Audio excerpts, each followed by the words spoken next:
Hey everybody, Brandon Jones here. I'm joined by Mr. Kyle Bossman. Loves trailers. And Mr. Daniel Bloodworth. We all loves trailers. And it's Gamescom, it's the season of trailers. There's so much stuff to talk about. Mirror's Edge is one that we specifically wanted to focus on because I'm excited to get more of this game. I actually didn't play a lick of the original Mirror's Edge. Man. I didn't touch that game.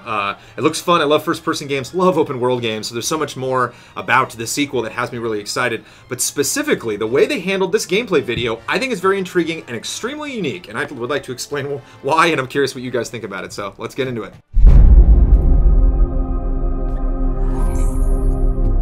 What really strikes me as unique about this trailer is that it kind of remasters, remixes, and just completely pones the concept of for the interest of time, which I think Call of Duty popularized, really, you know, because they were the ones who were like, we're going to go out on stage with a controller, we're going to show you this huge sequence, and somewhere in there, maybe because of plot spoilers or because it's just such a huge part of the game, we really want to get you to a different part that kind of showcases more of what the game is capable of.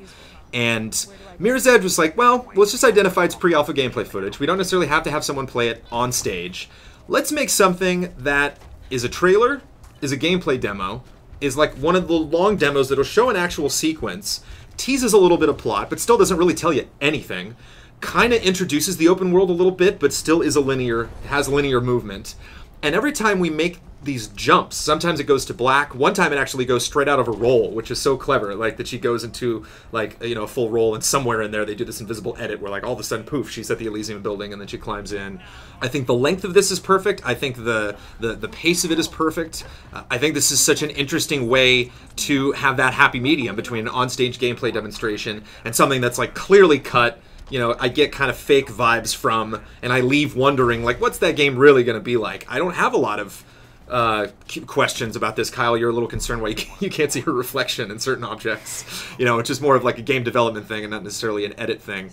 But I think this is just enough. I really like the way that this was packaged. What do you think, Kyle? Oh yeah, man. I think this is. I wish this was their E3 reveal. To be honest, this shows you what the game is. They did it to basically show off how an open world Mirror's Edge would work. Does that.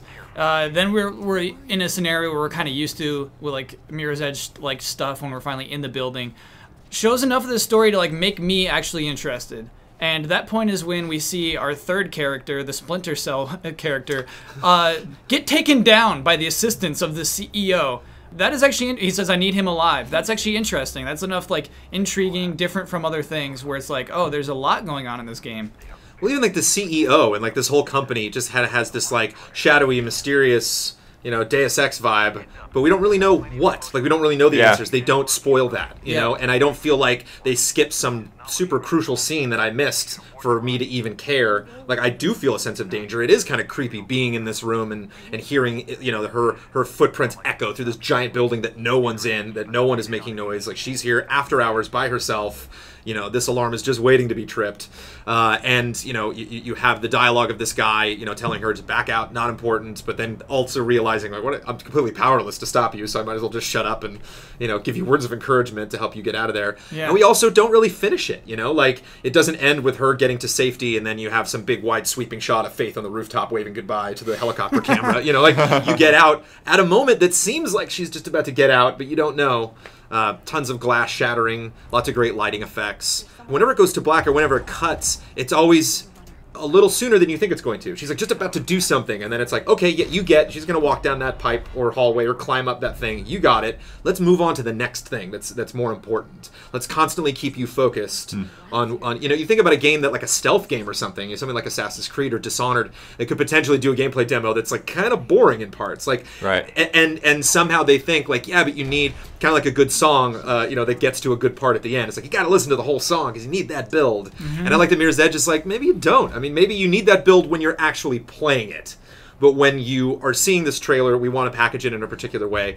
Because I feel that when I play Catalyst and I play this sequence, it's not going to spoil the whole thing for me. You know, I'm not going to be like, oh, I remember this entire sequence frame by frame because I already watched this whole thing. And like, you don't watch the whole thing. Like, you just see her get to the Elysium building, but they don't necessarily say like this is the right way to go. Like, it seems like you have a bunch of options on actually. I wonder if that's the only entrance into the building is that one little zip line to that window. Oh, I doubt it. Or if there's other ways to get in there. Yeah. Other ways that you can prompt these guards.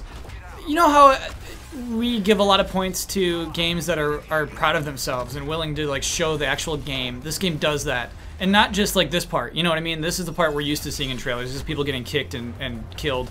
But to show that moment where you're looking up the wall and looking at your route, you're doing like your parkour strats, and you're like, okay, this is how I will climb that wall, and visualizing that, that really speaks a lot to me. I appreciate you putting that in a Gamescom event trailer, and I think that's cool, letting your game speak for itself. This is pretty smooth the way it goes through.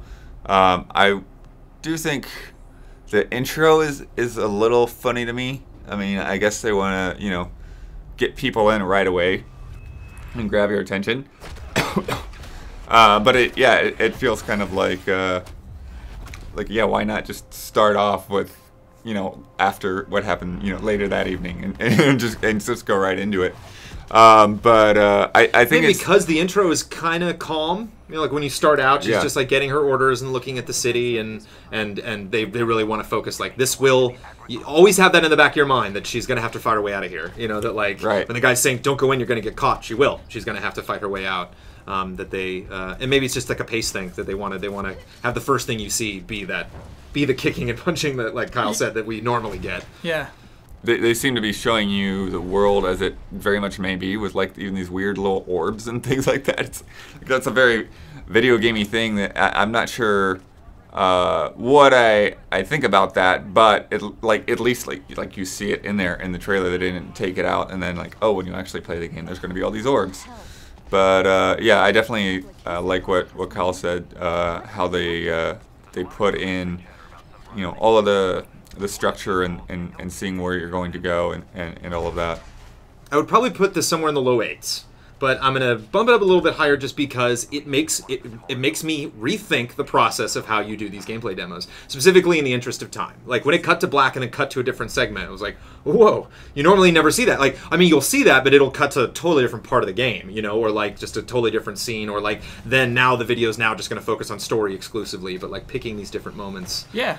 That shot of the guy walking through the lobby with his women flanking him, we probably won't see that in game. We'll probably just hear from our guy that like, hey, someone's entered the building, and then maybe you can look down through the glass and see him, but like we get that story moment. They introduce him when we see him.